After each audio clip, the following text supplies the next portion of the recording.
Welcome to this edition of the Click and Pledges Fundraising Command Center podcast, where we talk the why, the what, and the how in the Click and Pledges ecosystem. This is the why series. So today we are doing a deep dive into something that really sent a shockwave through the nonprofit world in late 2025. We're talking about the shadow page scandal.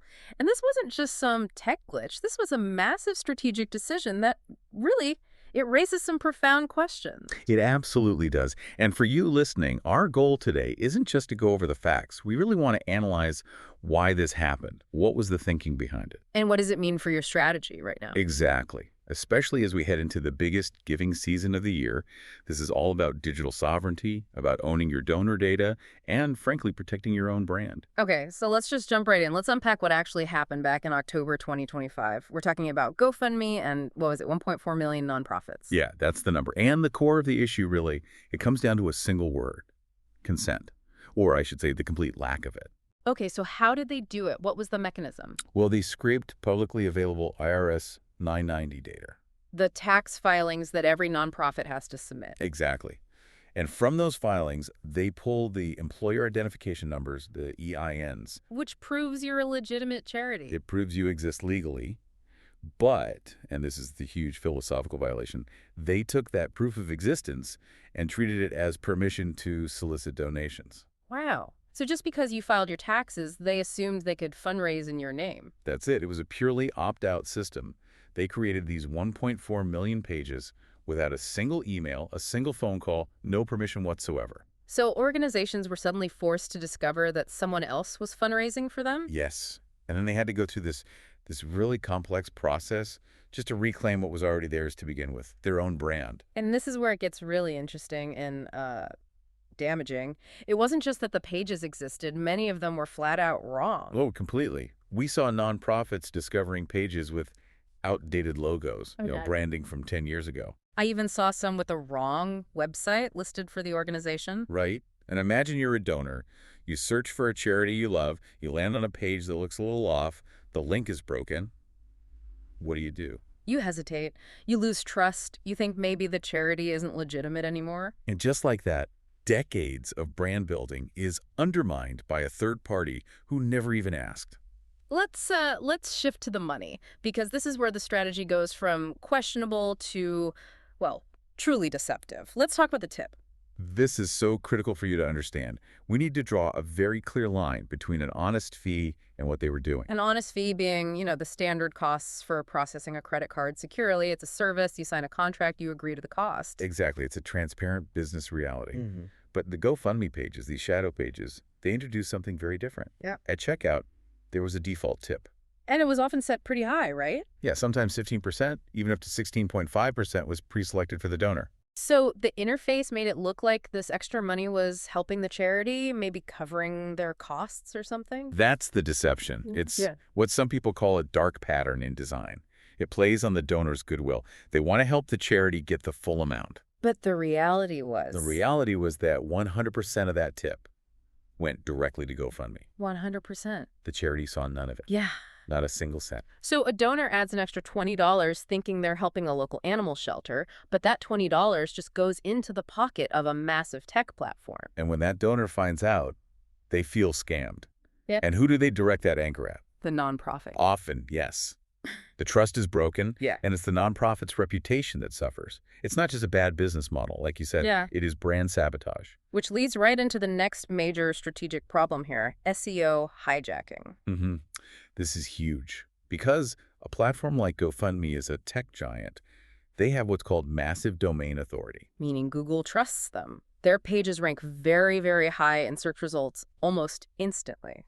Instantly. So these unauthorized pages weren't just sitting there. They were designed to index and siphon off traffic that should have been going to the nonprofit's own website. So instead of creating new donors, they were actively competing with the charity. Precisely. A donor searches donate to charity X, and instead of finding the official page, the first result is the GoFundMe shadow page. Which then diverts the funds, and more importantly, it diverts the donor relationship. And that raises a really important question. When a third party uses your name, your data, your brand, all without consent, to generate profit for themselves, Is that just marketing? Or is it something more serious? Well, the Watts law firm, LLP, filed a class action lawsuit arguing it was something much more serious. They alleged exploitation of nonprofit identities. And they framed it as a form of Identity theft. identity theft. That's a powerful term. It is, and it shows how severe this violation was perceived to be. And it's not just private lawsuits. The regulators are stepping in. So you're talking about California, right? AB 488. California Assembly Bill 488, yeah. It's a game changer. It basically mandates that a platform cannot solicit for a charity without a written contract. It makes what happened illegal. So solicitation without consent is now, at least in California, against the law. It affirms that principle, yes. The whole move fast and break things ethos just doesn't work when you're dealing with philanthropic trust. And the timing of all this was just brutal. This all blew up right before Giving Tuesday. The worst possible time. And here we are now in December 2025. It's peak end-of-year giving season. What's the risk for organizations right now? The risk is that these forms are still out there. They're still searchable. Remember that high domain authority. It means they don't just disappear. So a donor could still land on one of these pages. Absolutely. No. And that means nonprofits have to consolidate their brand authority now. You need to make sure that when someone looks for you during this critical time, they land on your official form, not a shadow page that pockets a tip and compromises your data. Okay, so considering the severity of this whole scandal, the identity theft, the tip deception, the SEO hijacking, what is the fundamental solution? How do organizations protect themselves? The solution, when you zoom out, is to achieve what we call digital sovereignty. Digital sovereignty. It means moving away from the aggregator model. That's platforms like GoFundMe, where the nonprofit is basically just a passive name on someone else's website. In that model, the platform owns the web page. They own the SEO. And crucially, they own the donor data. You're essentially renting your relationship with your own supporters. And when you rent, you lose control. You lose all control over the experience, over how fees are presented, and you can't get your data out easily. You can't thank that donor properly. You can't steward that relationship. Which is why we recommend the direct vendor model. Absolutely. We recommend choosing a direct vendor, like our platform. With a direct vendor, you are the owner. The form sits on your URL. On your website. On your website. Yep. The data flows directly into your CRM.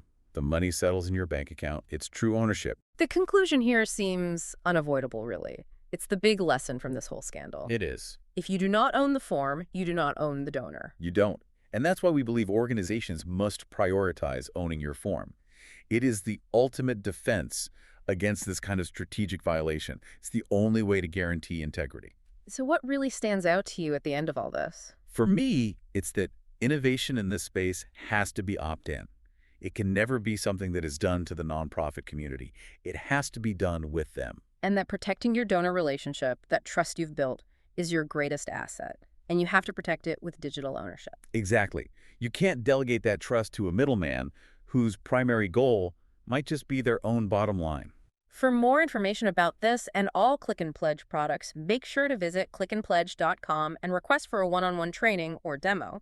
Don't forget to subscribe to stay up to date with the Click and Pledge Fundraising Command Center.